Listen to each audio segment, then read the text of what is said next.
छत्रपती संभाजीनगर शहरातील छावणी कॅन्टोन्मेंट परिसरामध्ये भीषण आग लागल्याची घटना मध्यरात्री घडली आहे। या आगीमध्ये 7 जणांचा गुदमरून मृत्यू झाला आहे।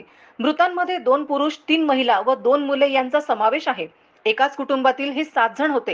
ही आग कशामुळे लागली अजूनही स्पष्ट झाले नाही।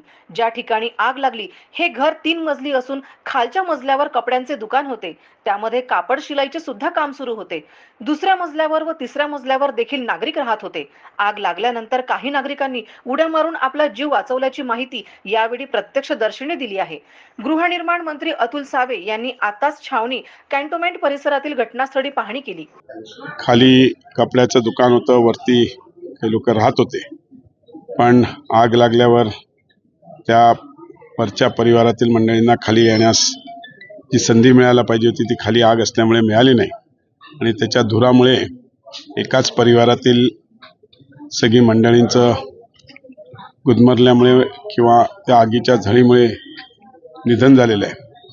मी महाराष्ट्र सरकारच्या वतीने आश्वासन देतो की ह्या ज्यांचं 7 लोकांचं ज्यांचं निधन झालंय, सरकारच्या वतीने ताबडतोब त्यांना मदत त्या परिवाराला मिळण्याकरता आत्ताच कलेक्टरशी बोलून त्यांना लवकरात लवकर त्या परिवाराला या दुर्दैवी दुर्घटना झाली त्याबद्दल त्यांना मदत मिळवून देण्याकरता आम्ही पूर्णपणे प्रयत्न करू। पौने 4 बज रहे थे। फायर ब्रिगेड यहाँ खड़ा था, लेकिन बहुत काफ़ी यहाँ के जो पहले जो बच्चे थे बहुत काफ़ी कॉल करे। कई टाइम के बाद तकरीबन पौने 2-1.5 घंटे के बाद फायर ब्रिगेड आया। मैं एग्जैक्ट 4 बजे आया तो देख रहा था कि यहाँ के लोकल के बच्चे ज़्यादा जद्दोजहद कर रहे हैं, ऊपर जा रहे कर रहे हैं। यहाँ के लोकल के मतलब बहुत सारे बच्चों में मदद करें। ऐसा मानना आ रहा है कि 7 जन का मृत्यु हुई, इंतकाल हुआ है, जो घाटी अस्पताल में एडमिट है। और 2 मासूम बच्चे हैं, जिसमें से 2 फैमिली हस्बैंड वाइफ 2 जोड़े हैं और एक मतलब एक माता जी है और 2 साल 2.5 साल के 2 बच्चे हैं। मला वाटतं शॉर्ट सर्किट झालं असेल, कारण की कपड्याची दुकान आहे खाली, त्यामुळे बचावले सुद्धा कशा प्रकारे हां फर्स्ट फ्लोअरवरती जितके नागरिक होते ते सर्व बचावले। कशा पद्धतीने त्यांना वाचवलं? ते बाहेर निघाले लवकर म्हणून त्यांची जीव वाचला। उड्या पण मारल्या? हां, वरतून 2 लेडीज पण उडी मारले। 3:30च्या दरम्यान सर खूप जोराचा ब्लास्टचा आवाज आला इकडं। त्यांची इलेक्ट्रिक व्हेकल चार्जिंगला लावली होती, बहुतेक त्याचा ब्लास्टचा आवाज आला। तर आम्ही बाहेर पळत आलो तर इथून आगाच्या झळा येत होता आणि त्यांचं कपड्याचं दुकान आहे, टेलर आहे, तर ती आग एकदम भडकली। ती आग खालच्या मजल्यावर आणि पहिल्या मजल्यावर जास्त भडकली होती आणि ते वर लहान लेडीज आणि मुलं होती, ते आत दरवाजा लावून कूलर लावून झोपले होते। त्यांना काही आवाज एवढा आला की बाहेरून ओरडण्याचा। मग काही मुलं पळत आले, आमच्या घरातून काही जण गेले, तिथून काही सीडी लावून चढले आणि जेवढे काढता येतील तेवढं काढता आले, पण बाकीचे आतच अडकले होते। माझ्याकडे जे तक्रार लोकांनी केलेली आहे ते फायर ब्रिगेडच्या संदर्भात केलेली आहे।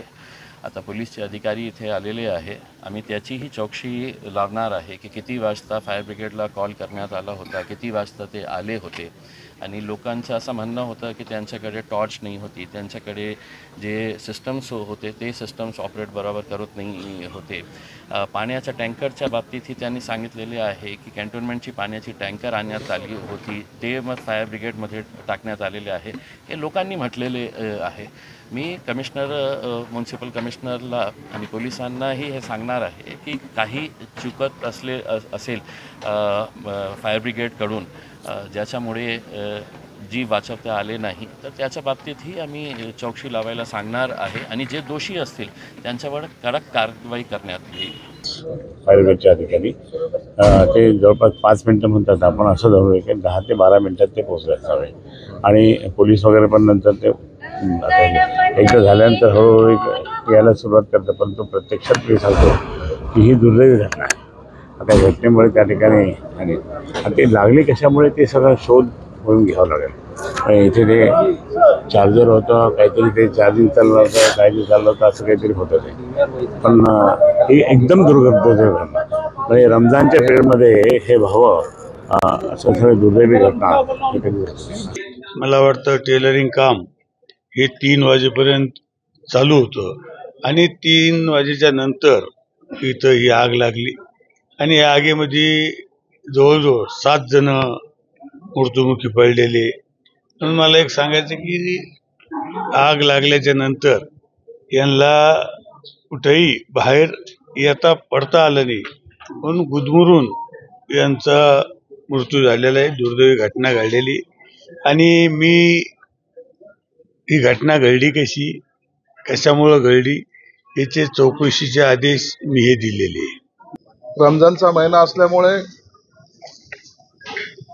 आणि त्यांचा टेलरिंगचा व्यवसाय असल्यामुळे कपडे बहुतेक जास्त प्रमाणात त्या ठिकाणी होते आणि शॉर्ट सर्किटमुळे ही आग लागली असा प्राथमिक अंदाज आहे.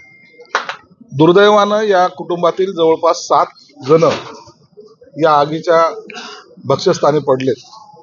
त्यात 2 लहान मुली, महिला जी गरोदर होती ती पण, असे अनेक जण, म्हणजे त्यांना उठायला सुद्धा संधी मिळाली नाही.